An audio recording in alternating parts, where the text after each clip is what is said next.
Response video to the Modern Mystic, who, he's done this before, but it's a video called Money Printing. It's about quantitative easing, or when the government overtly, in some way, increases the amount of currency in circulation, so theoretically isn't directly borrowing money by going out and saying, we'll give you bonds, you give us money. Instead is just printing money to buy stuff. And they do it in weird ways, little secret ways, to make it seem like they bought something of real value and that they didn't just print the cash and they got something in back, and so they buy their own bonds or something.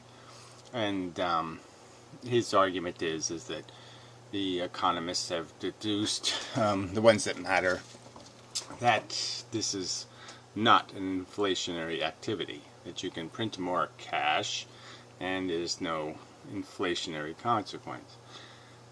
I would argue it's all inflationary. Bonds are inflationary, the cash is inflationary, all of it is. And just the term over which you measure how inflationary.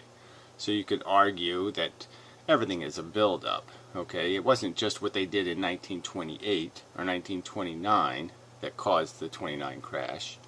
It's what they did in 1915 and 1917 and 1925 and that kind of thing. Okay, the consequences, you don't realize them. Because you don't realize the consequences in a year or 2 years or even 10 years, does it mean what you did is okay?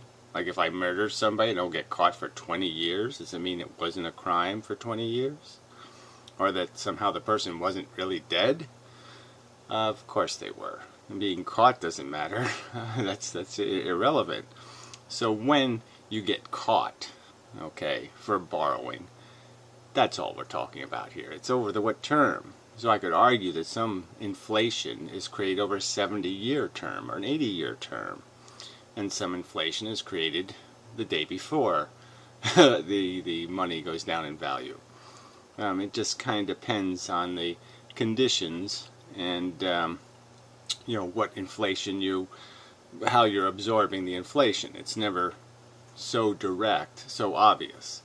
So let's just argue that there has been inflation over, let's say, the last 40 years. Let's say it's 4 times, 400%, some number like that, 400 or 500%, you could say, since 1970 of inflation. Okay, that's been realized in prices of commodities like wheat and corn, a bar of soap, a box of corn flakes, a pack of cigarettes, whatever. Obviously cigarettes have been taxed, so that's a whole nother subject. Definitely related to this, but not directly. Alright, so what's happening in the economy? Let's go back to the basics again. I'm going to argue like there's stuff, right?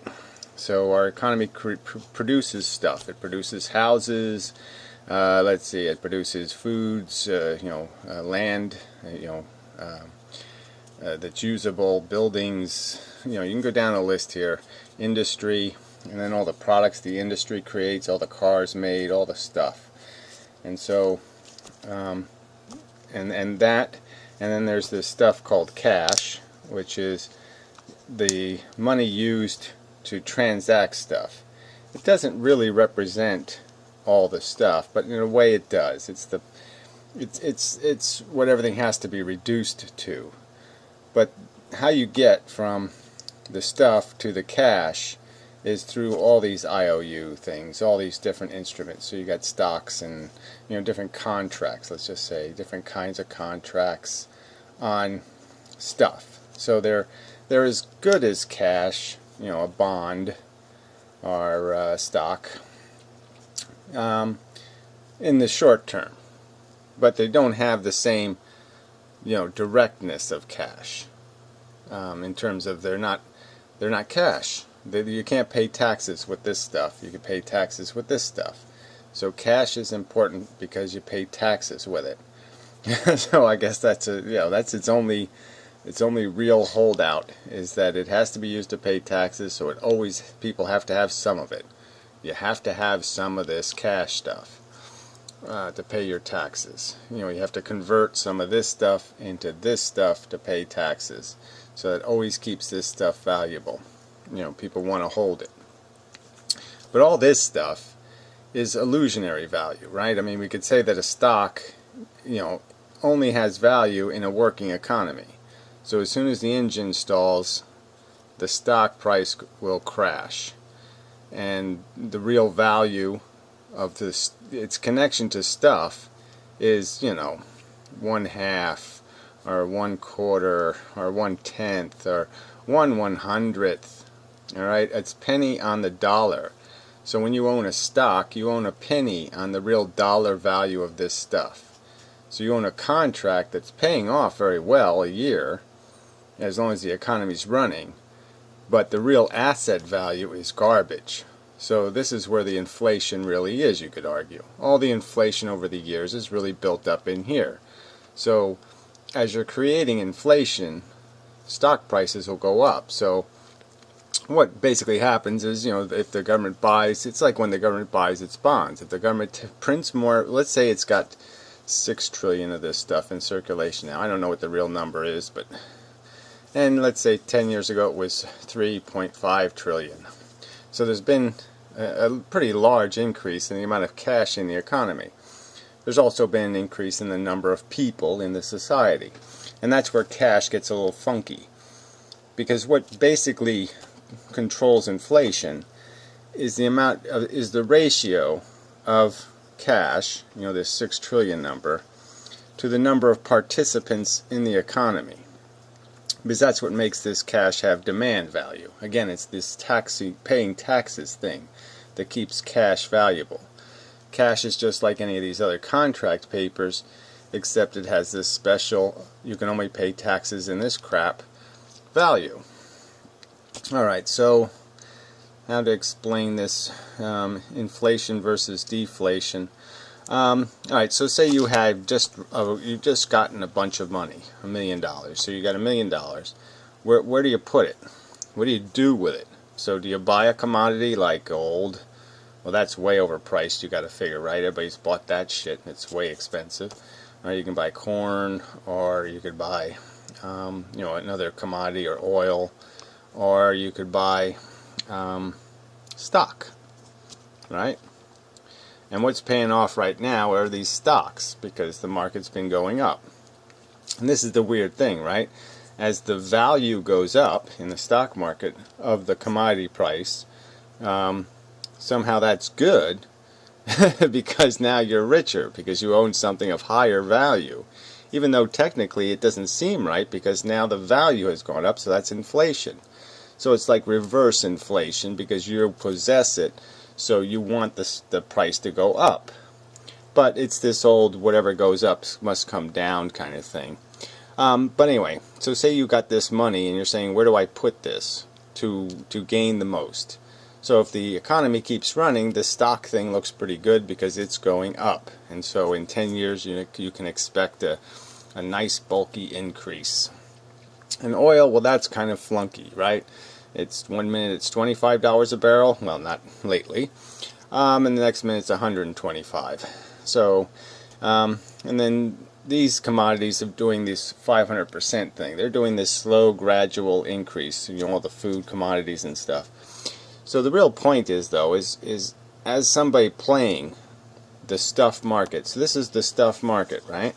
This is all the stuff. So you can buy the businesses, you can buy the inventory, you can buy, pieces of, in different forms, all of this stuff that's been produced by the human race. You can buy IOUs or claims to it. And obviously when your money is going into one kind of claim, it'll be going out of some other kind of claim. So this is where, understanding the checks and balances of where, when you put money into the economy, it depends on who's going up at the time and who's going down. So if people are in the mood to buy stock, putting money in the economy puts it into this funky market where, oh yeah, we all just got rich and we're getting richer and richer and everything is just great, no problems at all. And these commodity prices will go down because people will rush their money into this stock market. So if the stock market's going up, commodity prices will go down generally. Gold is another hedge kind of thing, so that one you can't really count with commodities because that's that's just another one of the gimmicks. That's almost like a stock. Gold will travel up with the stock market in kind of weird ways. But it's really just a hedge against fear. So anyway, so you got to understand the interplay between these things. So when you create more cash into the economy, just more money goes in.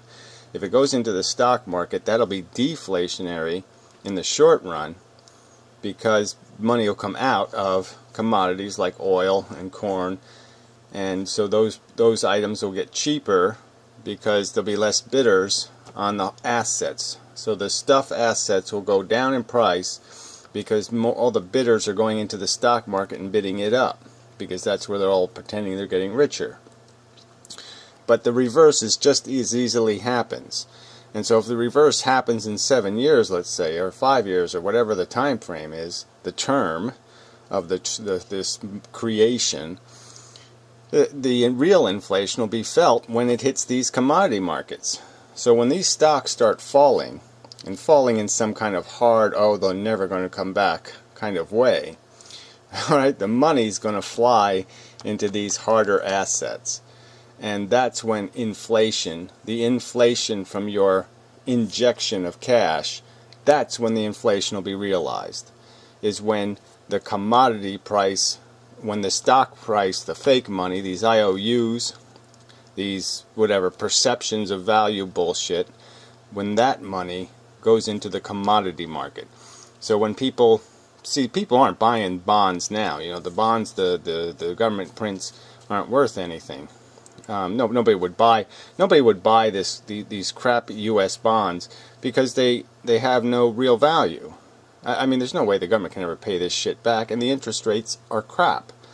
And so the government's just basically saying, okay, let's just print cash, more out of the thing. Let's make this number 7 trillion or 8 trillion, and let's just buy a bond with it to give these things fake value. So like the stock market, let's make these bonds compete with the stock market by going up in value. So people think, now they can pay a higher interest rate, but that's not going to happen. They're just buying them because no one else will. But it does retain the illusion that they don't go further down in price. You don't have to, like I said, you don't have to increase the premium on these bonds, which means the interest rate you're paying out, which is as that interest rate is almost nothing. As that interest rate starts to go back to normal would be what it is over time. Historically, you have to pay interest on a loan, and the government's getting away with not paying interest on the money it's borrowing by fakery, by making them artificially. Well, yeah, it's all artificial. I mean, I don't think anybody really is buying them. I think it's just banks that are buying them and playing games with them, because nobody with money would say, yes, I'll put my money somewhere where I'm guaranteed to lose at least 1 or 2% a year. They just wouldn't do it. So anyway, especially with the stock market that's rising. So anyway, so the whole thing is the inflation is a matter of over what term of time. So, I mean, his claim in this video is that it's not inflationary to create more fake claims on stuff. And of course it is, in my opinion. It's just a matter of when the inflation shows up, when you actually have to pay the bill. Yes, you can go to the restaurant, you can have your meal, you can give them a little slip of paper that says IOU, but that doesn't mean you don't have to pay it back. So it's not free, and when you have to pay it back, that's when inflation hits hard, because that's when all the fake debts fall apart, and then you're stuck with all the money going into commodities, because that's the only thing there is left, is the real assets. No more fake assets, no more stock ownership. It goes back to all private ownership, and all the money goes into the commodities themselves. And now the rich people are going to say, I paid whatever, $10 million for a company that's only going to be worth $1 million, but they had to pay an inflated price because all the money was bidding on those hard assets. And so when you pay, say if you pay $10 million for a farm that's only worth $1 million, and only produces a $200,000 profit per year, you're going to have to raise prices to try to get your money's worth. And so, yeah, all the commodity prices go way up because all the rich people say, I ain't making no money on this asset. And then they might even say, I won't even farm the asset. And that's when things go dust bowl really bad, is that they even stop making food because they say, none of you people have enough money to pay me for it, so I'll just hold the land until it goes back in value. It's that kind of thing. Everybody will be just looking for, see, the stock is only worth a penny on the dollar. So everybody's just going to be running to try to put their money somewhere where it only loses half its value or a quarter of its value. When the real inflation shows up, when all this built up bullshit money comes back to anvil the human race, when the rich come to destroy you, and they are going to come and destroy you. I mean, this illusion that you can have free rich people is just so not clever. Rich people are not free. They are not a luxury. They are a corrosive, parasitic disease. It is rich people will kill your economy. They will kill your civilization.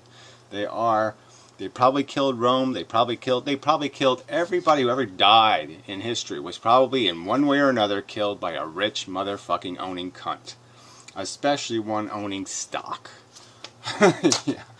But this idea that you can create more claims on the limited amount of stuff in the world, and that somehow that isn't inflationary, in my opinion, is woo-woo. That's almost like a religious claim. The magical, it didn't inflate prices by creating another IOU. Oh, yes it will. Just wait for it. Just wait for it. Just wait for it. Okay, it's coming. Woo! Woo! Yeah, down the tunnel with the light on. Alright? So, yeah. Anyway. Not a very good video, Nick. Yeah. Just trust me. I studied all this, I know. It's okay, it's deflationary. You're all gonna get richer if we print more cash. Yeah. Sorry, but come on.